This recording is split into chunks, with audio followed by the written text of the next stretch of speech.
저번 시간에 이스라엘 백성들이 하나님이 아닌 언약궤를 의지하는 장면을 보았습니다. 그래서 언약궤를 미신처럼 또 승리의 부적처럼 여기고 언약궤를 가지고 블레셋과의 전쟁터로 가지고 갔지만 결국 전쟁은 패했고 3만 명이 넘는 이스라엘의 군사들이 죽었고 거기에다가 언약궤까지 빼앗겼으며 엘리의 두 아들이 홈리와 비느하스까지 죽었습니다.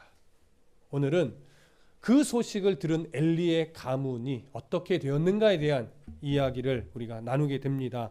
자, 12절을 먼저 좀 보시죠. 함께 읽습니다. 시작. 당일에 어떤 베냐민 사람이 진영에서 달려나와 자기 옷을 찢고 자기의 머리에 티끌을 덮어쓰고 실로에 이르니라. 자, 전쟁이 패했습니다. 말하자면 두 번의 전쟁이 패했죠. 첫 번째 전쟁에서는 언약궤 없이 싸우다가 4천 명이 죽고 패했습니다. 두 번째는 우리도 신상을 안 가져와서 그런가 보다. 신상 대신 언약궤를 갖고 오자. 그러면 승리하겠지라고 해서 가지고 왔지만 3만 명이 죽고 완전히 패배했습니다. 이제 한 베냐민 병사가 이 소식을 이스라엘에 전하기 위해서 전쟁터에서부터 실로까지 열심히 달려왔습니다. 옷을 찢고 머리에 티끌을 쓰고 패배의 소식을 전하는 거죠. 대략 몇 킬로를 달려왔냐면 마라톤에서 조금 빠지는 약 36km를 한 걸음에 달려와서 소식을 전하는 중입니다. 백성들은 아마 이 병사의 모습만 봐도 그가 옷을 찢고 머리에 티끌을 무릅쓰고 있는 것만 보아도 패배했구나 이걸 알게 되었을 겁니다. 자, 조금 재밌는 이야기를 하나 드릴 겁니다. 여기 한 베냐민 병사가 베냐민 사람이 달려왔다라고 합니다. 이 베냐민 사람 누굴까요? 베냐민 사람이라고 표현했는데 사람 이름을 정확하게 말하지 않고 있습니다. 이 베냐민 사람은 누굴까요? 사실은 알 수 없죠. 성경에서 말하고 있지 않으니까. 그런데 학자들 간에는 이 베냐민 사람은 사울일 것이다. 이렇게 말하는 견해가 있습니다. 왜 그런가 했더니 그들의 견해 속에서는 이후에 이제 사울이 첫 번째 왕으로 등극할 거기 때문에 미리 여기서 말하자면 등장시켜서 언젠가 이 사람이 왕위에 등극할 것을 미리 암시하는 거다라고 말하는 조금 지나친 견해가 있습니다. 수용하기는 좀 어렵습니다. 그러나 그럴듯한 견해이기는 합니다. 왜냐하면 그럴 수도 있으니까, 그렇죠? 성경은 누구냐에는 초점이 없습니다. 좀 재밌어서 제가 소개를 하는 겁니다. 한 사람이 그렇게 소식을 전하러 한 달음에 한 36km 내외가 되는 거리를 달려왔습니다. 그리고 실로에 있던 이스라엘 백성들은 그 모습만 보고도 패전의 소식을 알게 됐고 부르짖고 슬퍼하고 있는 중입니다. 자, 13절 함께 읽으시죠. 시작. 그가 이럴 때는 엘리가 길 옆 자기의 의자에 앉아 기다리며 그의 마음이 하나님의 궤로 말미암아 떨릴 즈음이라. 그 사람이 성읍에 들어오며 알림에 온 성읍이 부르짖는지라. 자, 아직 엘리는 패전 소식을 모릅니다. 백성들이 먼저 알게 된 거죠. 그런데 오늘 13절이 이렇게 표현해요. 엘리가 길 옆 자기의 의자에 앉아 있었다라고 얘기합니다.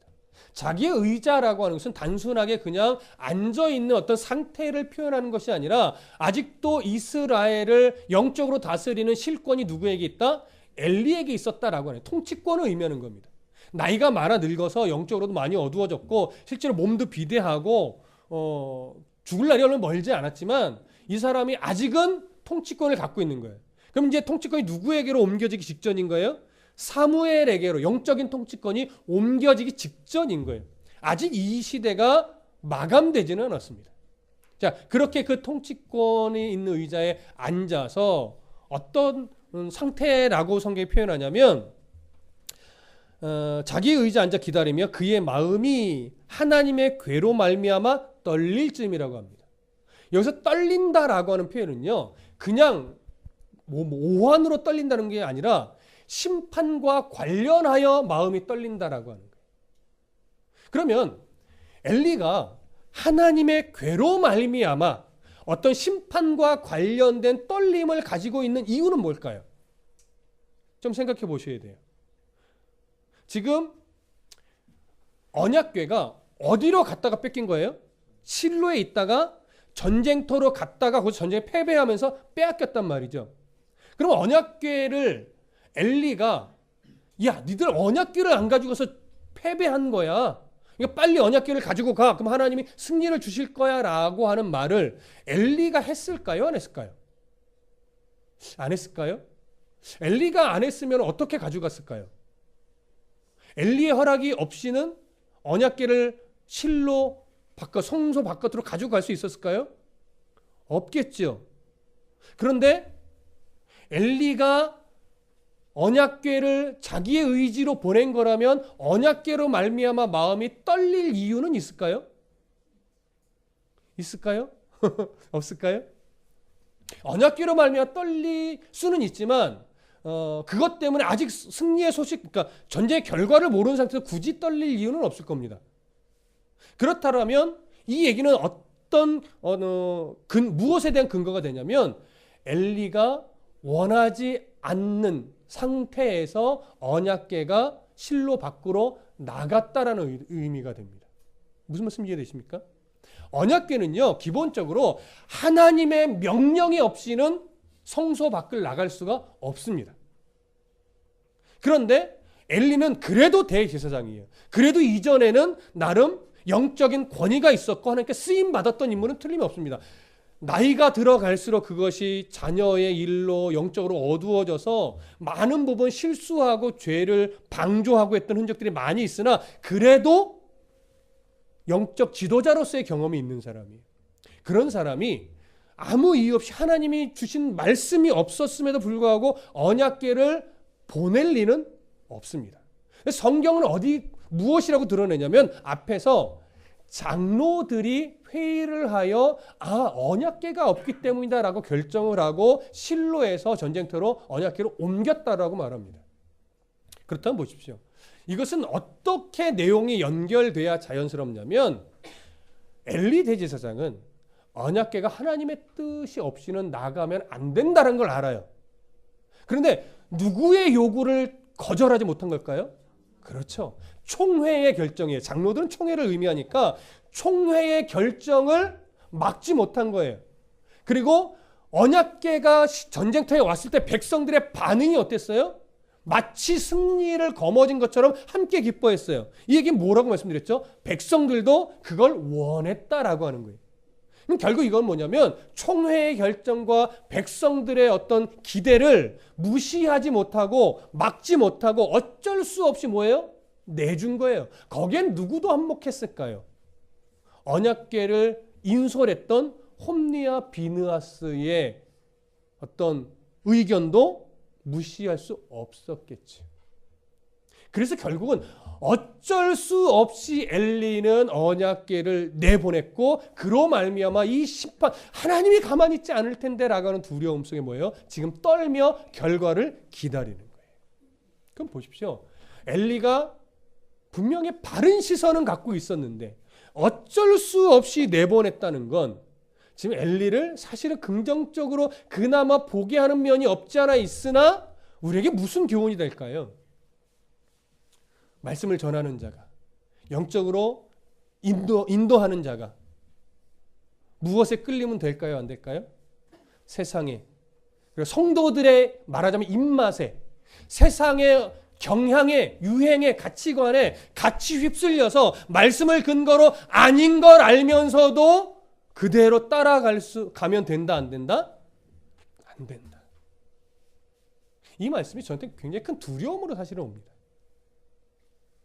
말씀을 바르게 전해야 되는데 상황과 어떤 역광과 또 이런저런 이유들을 감안할 때는 이 얘기를 해야 돼 말아야 돼, 교회를 어떻게 이끌어가야 되지, 이럴 상황이 생겨요. 그때 저는 어떻게 판단하고 결정해야 될까요? 답은 하나예요. 성도들의 입맛에 맞춰 전해서도 안 되고 어떤 세상의 가치에 따라서 아닌 걸 알면서도 수용해서도 안 되고 단호하게 말씀을 근거로 아닌 건 아닌 거고 옳은 건 옳은 거고 이걸 끝까지 지켜가야 되는데 기도가 필요합니다. 지혜가 필요하고 단호한 결단도 필요하고 하나님의 시선을 두려워할 줄 아는 가장 큰 그 마음을 제 안에서 놓치지 않는 것, 너무 중요하다는 사실을 볼 수 있었습니다. 이때 엘리가 목숨을 걸고 그건 아니야. 율법에도 그건 아니라고 되어 있어. 너희들이 원한다고 내가 갈 수 있는 것이 아니라 하나님의 뜻에 따라만 언약궤는 움직여야 되는 것이 부적이 아니야 라는 걸 단호하게 가르쳤어야 됩니다. 근데 이미 엘리는 어디서부터 이 징계를 또 이런 권면을 실패해 왔어요? 아들과의 관계에서부터 이미 실패해 왔지. 그 작은 것에 실패하니까 큰 것에서도 여전히 실패하는 모습을 봅니다. 저도 그래서 걱정이 됩니다. 자녀한테 누구나 약하잖아요. 저도 강해야 될 텐데, 그렇죠? 여러분들은 어떠십니까? 누구나 다 하나님 말씀이 옳은 줄 알지만 내 안에 그래도 잘 안 되는 그 약한 부분이 있습니다. 어느 것에 대해서는 우리가 그 부분과 치열하게 싸워내셔야 됩니다. 작은 것 하나라도 말씀이 아니다 할 때는 그걸 내가 포기하든지 끊어내든지 뒤돌아서든지 그 자리를 떠나든지 그 결단에 대한 싸움을 내가 작은 것에서부터 해내지 못하면 여러분 하나님 앞에서 바르게 해야 될 너무나 중요한 순간에 믿음의 실력을 발휘해낼 수 없습니다. 그래서 저는 올해 표어가 좋습니다. 안윤숙 집사님 기도에서 그 표현을 얻어냈지만 여러분 그리스도인은요 하나님의 시선으로 볼 때 아닌 것 같은 작은 습관 하나를 고쳐내는 씨름에서부터 신앙의 실력은 자랍니다. 헌금을 많이 하는 것이 신앙의 실력이 아니에요. 교회 봉사 많이 해내는 것이 신앙의 실력이 아닙니다. 예배 안 빠지는 게 신앙의 실력이 아니에요. 말씀이 아니다라고 할 때 그것이 내 안에 부딪히는 그 작은 것 하나를 고쳐내는 씨름에서부터 신앙의 실력은 자라는 겁니다. 그 씨름이 없다면 그 씨름을 내가 포기한다면 아무리 헌금을 많이 내도 의미가 없고 아무리 봉사를 많이 해도 의미가 없고 아무리 예배를 안 빠졌어도 의미가 없습니다. 물론 예배하는 중에 하나님이 그 마음 그 태도로 바꿔내실 것을 믿지만 말이지. 엘리의 실패는 바로 거기에 있습니다. 첫 단추 아주 중요한 첫 단추에서부터 실패하고 있으니 정말 중요한 이 순간에 그 실력이 발휘가 안 되는 거죠. 그런 안타까운 엘리의 모습을 봅니다. 알면서 못한 거라고 여겨져요. 그래서 떨려하고 있어요. 분명히 아닌데 내가 그들의 요구를 거절하지 못하고 내어줬으니 지금 그 언약궤로 말미암아 하나님이 기뻐하지 않는데라고 하는 걸 아니까 하나님이 어떤 결과를 주셨을까 마음이 떨려하며 기다리고 있습니다. 자, 그런데 그때 어떻게 돼요? 그 성소 밖에서 엘리가 있는 그 주변에서는 여러 부르짖는 소리가 들리니까 이게 뭐지? 걱정이 되는 거죠. 자, 그러면 그 다음에 엘리가 어떻게 반응했는가 보시죠. 14절부터 18절까지 함께 읽습니다. 시작. 엘리가 그 부르짖는 소리를 듣고 이르되 이 떠드는 소리가 어찌 됨이냐. 그 사람이 빨리 가서 엘리에게 말하니 그때의 엘리의 나이가 98세라. 그의 눈이 어두워서 보지 못하더라. 그 사람이 엘리에게 말하되 나는 진중에서 나온 자라. 내가 오늘 진중에서 도망하여 왔나이다. 엘리가 이르되 내 아들아 일이 어떻게 되었느냐. 자, 진중에서 떠드는 소리가 나서 무슨 일인가 확인을 하고 그 병사를 부른 거죠. 그 병사에게 아들아, 이게 말은 이제 그 위치상 아랫사람에게 이제 빨리 말하라는 의도로 이야기를 하는 겁니다. 아들아, 도대체 무슨 일이 있었느냐. 엘리는요 지금 가장 궁금한 게 뭘까요? 두 아들의 생사일까요? 언약궤일까요? 이 엘리의 가장 관심사는 지금 두 아들이 아니라 그 두 아들 홈리와 비나스가 아니라 언약궤가 지금 어떻게 됐는가? 언약궤로 인해 어떤 결과가 나타났는가? 이게 지금 가장 그의 궁금한 대목입니다. 자, 그렇다면 17절부터 18절을 함께 읽어보겠습니다. 17절에서부터 18절. 우리 14절에서 16절 읽었죠? 17절에서 18절 시작.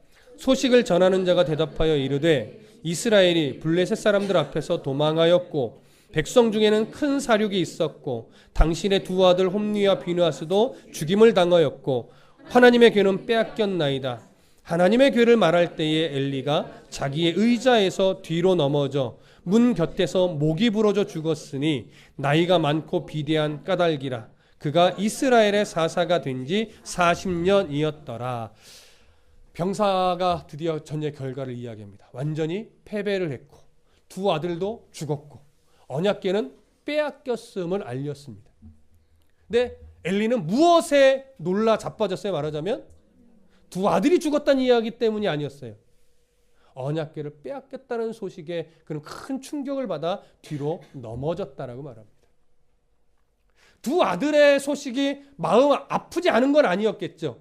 어쩌면 엘리는 두 아들에게 선언된 또 자기 가문에 선언된 심판을 한쪽으로는 수용하고 있었는지도 모르겠습니다. 엘리의 관심은 오로지 언약궤가 어떻게 되었는가였습니다. 근데 언약궤를 빼앗겼다라는 소식에 큰 충격을 받고 결국 사사가 된 지 40년 만에 그의 나이 98세에 뒤로 넘어져 목이 꺾여 죽었습니다. 그의 죽음의 모습이 결코 아름다운 것으로 여겨지지는 않습니다. 성경은 어찌됐든 엘리가 그러한 죽음으로 말미암아 자신의 시대를 마감한 것으로 이야기를 합니다. 엘리가 죽음 이후에 천국 갔습니까? 지옥 갔습니까? 이 질문은 지금 할 자리는 아닙니다. 그건 하나님께 맡겨야 될 부분입니다. 이렇게 죽었다고 단순하게 엘리는 지옥 갔습니까? 라고 단정해서 묻거나 생각해서는 안 됩니다. 그건 하나님의 영역입니다.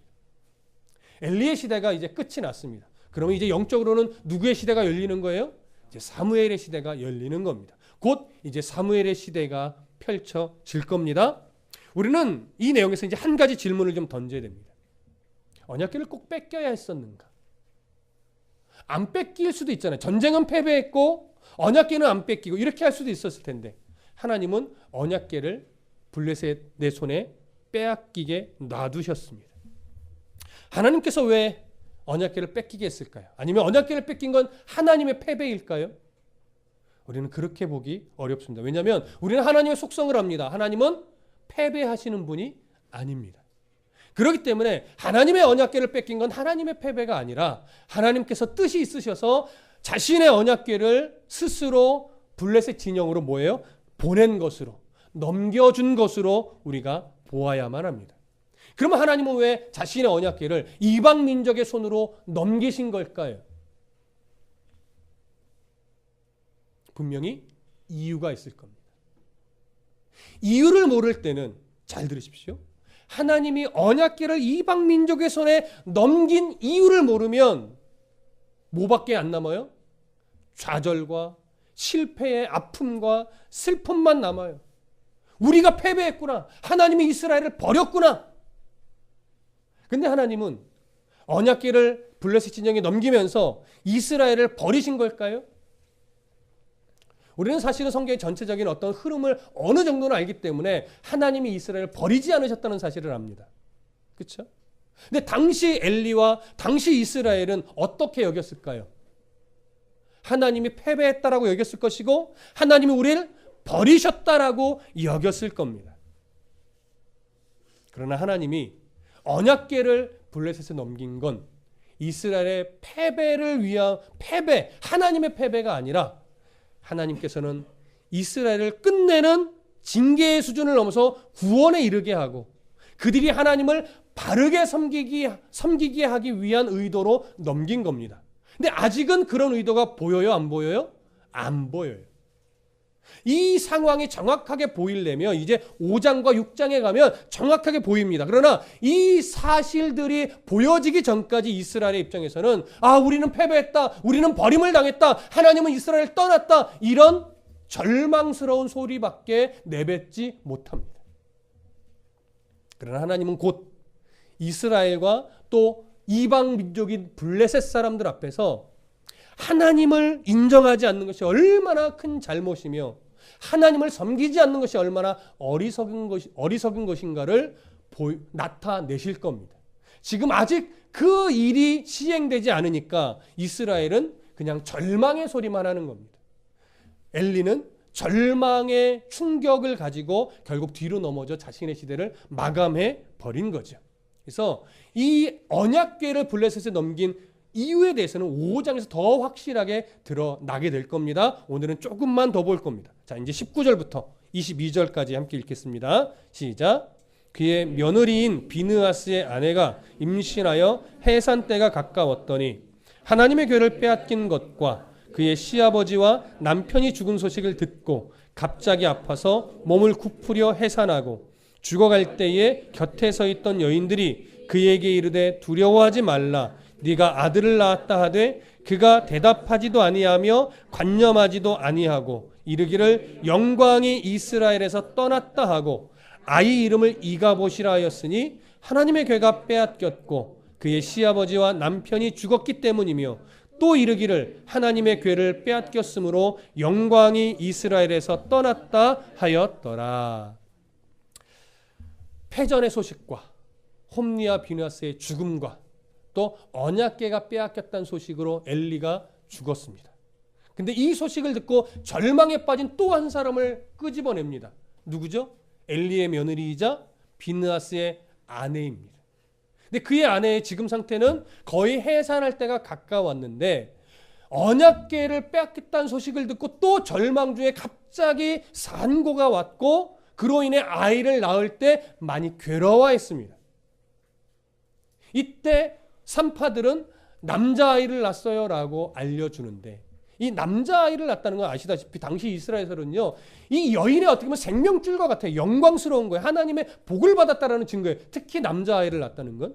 그런데 남편이 죽은 마당에 남자아이를 낳았다는 것이 그에게는 하나의 소망이 될 텐데 아이를 낳았다는 소식이 이 여인에게 하나도 위로가 되지 않았어요. 이유는 뭐예요? 언약궤를 빼앗긴 것 때문에 그래요. 그래서 이 여인은 언약궤를 빼앗겼다는 이 사건을 어떻게 해석을 합니까? 이스라엘이 패배했다. 이 수준을 넘었어요. 뭐라고 말해요? 하나님의 영광이 이스라엘에게서 떠났습니다. 남자아이를 낳은 것은 그에게 지금 안중에 없어요. 오히려 이 슬픔이 더 큰 거예요. 그래서 아이의 이름마저 하나님의 영광이 떠났다는 의미의 이가봇이라고 이름을 짓기까지 한 겁니다. 근데 성경이 그 여자가 죽어가면서 아이의 이름을 짓고 결국 죽은 것으로 여겨집니다. 성경은 죽었다라고 결론을 맺지는 않았습니다. 죽어갑니다. 그러는 중에 이 절망의 소식을 듣고 하나님이 이스라엘에게서 하나님의 영광이 떠났구나. 이 절망스러운 소리를 내뱉고 오늘 4장이 마무리가 되는 거죠. 여러분 누가 오늘 4장에서 등장하는 여러 인물들 대표적인 인물을 따지자면 엘리, 홈리, 비느하스 그리고 비느하스의 아내 누구의 신앙이 가장 좋아 보이십니까? 굳이 따지기는 어렵지만 그래도 이 상황을 이스라엘의 패배로만 보지 않고 하나님의 영광이 떠났다라고 하는 이 사실로 해석하며 마음 아파하던 이 여인이 조금은 더 신앙이 좋은 것 같기는 합니다. 그러나 도토리 키재기와 비슷하기는 하지요. 이 여인에게 있어서 좀 긍정적인 면은 하나님의 영광이 이스라엘에서 떠난 것을 보고 가슴 아파할 줄 아는 심령을 가졌다라고 하는 것은 긍정적으로 보여집니다. 그러나 부정적인 건 뭐예요? 이 여인도 언약궤를 빼앗긴 사건을 하나님이 그냥 떠나버린 사건으로만 여기고 절망했다라고 하는 겁니다. 하나님이 떠나신 이유까지는 보지 못한 거예요. 우리는 놓치지 말아야 될 진리가 있습니다. 하나님은 자기 백성을 버리시는 분이 아닙니다. 이 여인이 여기까지 못 본 거예요, 여러분. 우리의 신앙도 마찬가지입니다. 하나님은요, 예수 그리스도를 나의 주 나의 하나님으로 섬긴 백성을 절대 그 사람의 어떠함으로 인해서 너는 안 되겠다고 포기하고 떠나시는 분이 아닙니다. 마치 하나님 우리를 떠나신 것처럼 여겨질 때가 있을 뿐이지 떠나시는 하나님이 아니에요. 근데 우리는 하나님을 원망할 만한 상황이 생기면 항상 우리 입으로 내뱉는 게 뭐예요? 하나님 왜 나를 버리셨습니까? 하나님이 버렸을까요? 자기가 하나님을 버렸을까요? 대부분은 자기가 하나님을 버렸습니다. 그래서 상황이 어려워지면 항상 입 밖으로 내뱉는 소리가 하나님 왜 나를 버리셨습니까? 여러분, 성경 어디를 봐도 하나님이 이스라엘을 버리신 적이 없습니다. 오늘 언약궤를 빼앗기게 놔두신 사건도 이스라엘을 버리기 위함이 아니라 오히려 거꾸로 이스라엘을 살리기 위함이에요. 이스라엘을 바르게 회복시키기 위함이란 말이죠. 그러려니까 하나님은 어쩔 수 없이 전쟁에서 패배하게 하고 언약궤를 빼앗기게 하는 거예요. 어떤 사람이 가장 어리석은 사람이냐? 이런 상황 속에서도 하나님을 발견하지 못하는 사람. 하나님이 어쩔 수 없이 고난 속에 밀어넣는데 고난을 겪는 과정에서 마저도 하나님을 보지 못하는 사람. 그 사람이 가장 불쌍한 사람입니다. 어떤 사람이 가장 신앙이 좋고 복된 사람인지 아십니까? 아무 사건이 일어나지 않는 상황 속에서 하나님을 볼 수 있는 사람. 그 일상을 내가 아주 평범하게 살아내는 것이 얼마나 하나님이 주신 큰 복인가를 알고 그 아주 평안한 일상 속에서 더 하나님을 놓치지 않고 바르게 살아나려고 스스로 긴장할 줄 아는 사람. 여러분, 이거 얼마나 어려운 줄 아십니까? 성경이 끊임없이 증언하는 게 뭐냐면 풍요로운 중에 하나님을 바르게 끊임없이 잘 섬기는 사람이 거의 없더라 이거예요. 많이 주면 지가 잘한 줄 알고 또 많이 거두어가면 하나님이 나를 버리신 줄 알고 이렇게 자꾸 극한으로 가는 게 사람의 성향이라고 하는 겁니다. 여러분, 우리 인생을 살면서 하나님이 나를 버리신 것 같이 여겨졌을 때 사실 얼마나 많습니까? 아니면 하나님 내가 뭘 잘못했어요 도대체? 라고 여겨질 때 얼마나 많습니까? 하나님 나의 억울함을 안 보시는 거예요? 라고 푸념 섞인 말을 내뱉을 상황이 얼마나 많이 있었습니까? 근데 다시 한번 되돌아보십시오. 하나님이 여러분을 버리거나 하나님이 여러분을 떠나거나 하나님이 여러분이 미워서 어떤 상황을 조장하여 만드신 적이 한 번도 없습니다.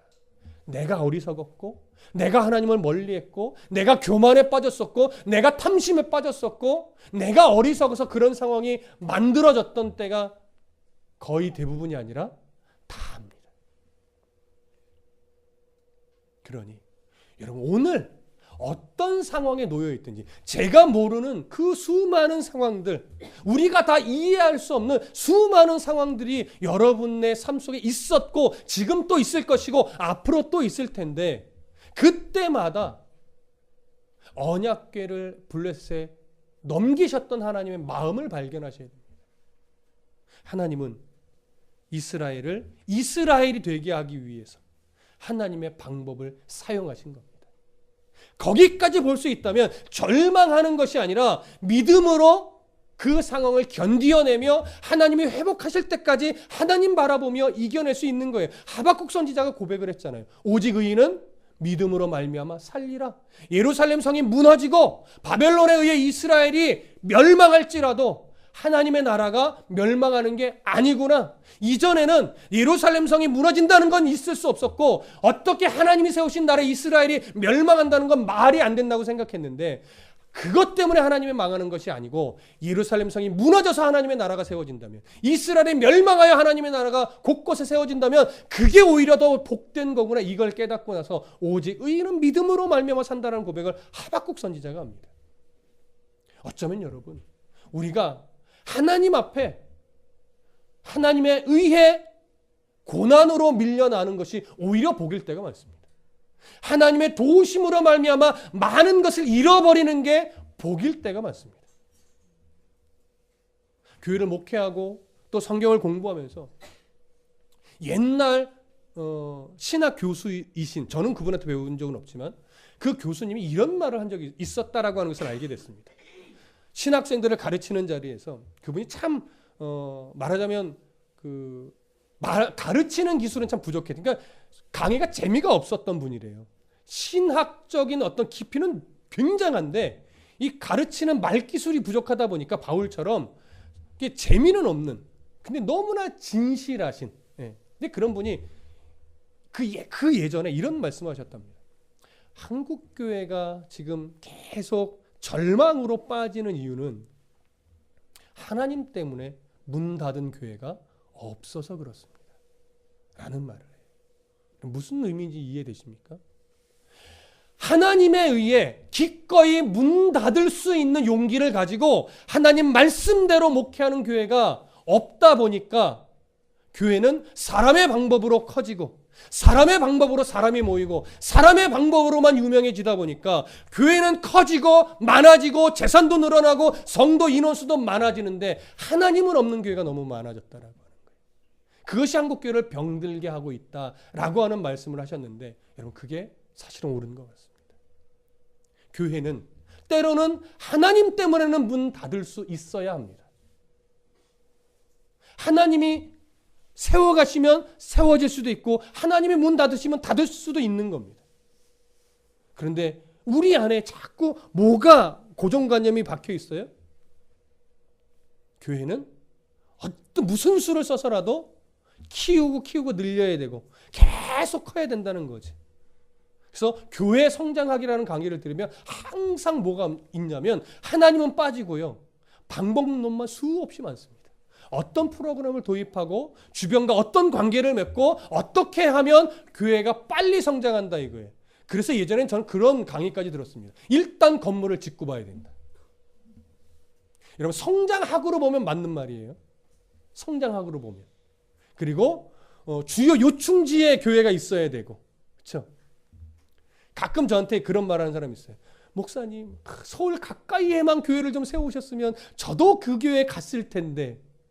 순 뻥입니다, 여러분. 그럴 사람은 멀어도 와요. 무슨 말씀인지 아십니까? 중요한 건 교회가 하나님의 바른 말씀이 살아있느냐가 가장 중요한 것이지 어디에 세워졌는가, 건물이 있는가, 교회 재산은 얼마 되는가, 그것이 1순위로 가는 순간 하나님은 그 자리에 없습니다. 그건 바로 엘리가 장로들의 말을 거절하지 못하고 백성들의 어떤 그 분위기를 이겨내지 못하고 두 아들의 말을 이겨내지 못하고 결국 아닌 줄 알면서도 언약궤를 내준 것과 동일한 상황이 되는 겁니다. 언약궤가 진중에 갔지만 하나님은 그 자리에 없었습니다. 오늘 우리가 함께하는 이 예배의 이 자리는 하나님이 함께 하시는 예배일까요? 오늘 우리가 전함에 듣는 말씀은 정말 하나님의 말씀일까요? 저도 점검해야 되고 여러분들도 점검하며 들으셔야 됩니다. 하나님을 버리지 마십시오. 하나님 우리를 절망하게 놔두시는 분이 아닙니다. 내가 버린 하나님, 이제 하나님이 그런 나를 다시 부르시고 찾으실 때 내 욕심과 내 판단과 내 이성을 좀 내려놓고 말씀 안에 거하신 하나님 앞에 나의 온 마음과 또 삶의 작은 부분까지도 바르게 내어드리면서 세상과 하나님을 저울질하는 자가 아니라 그저 하나님의 말씀하신 그 자리 앞에 나의 모든 것을 내려놓고 그분께 내 삶을 내어 맡길 수 있는 믿음의 용기가 저와 여러분들 앞에 다시금 회복되시기를 간절히 소망합니다. 기도하겠습니다.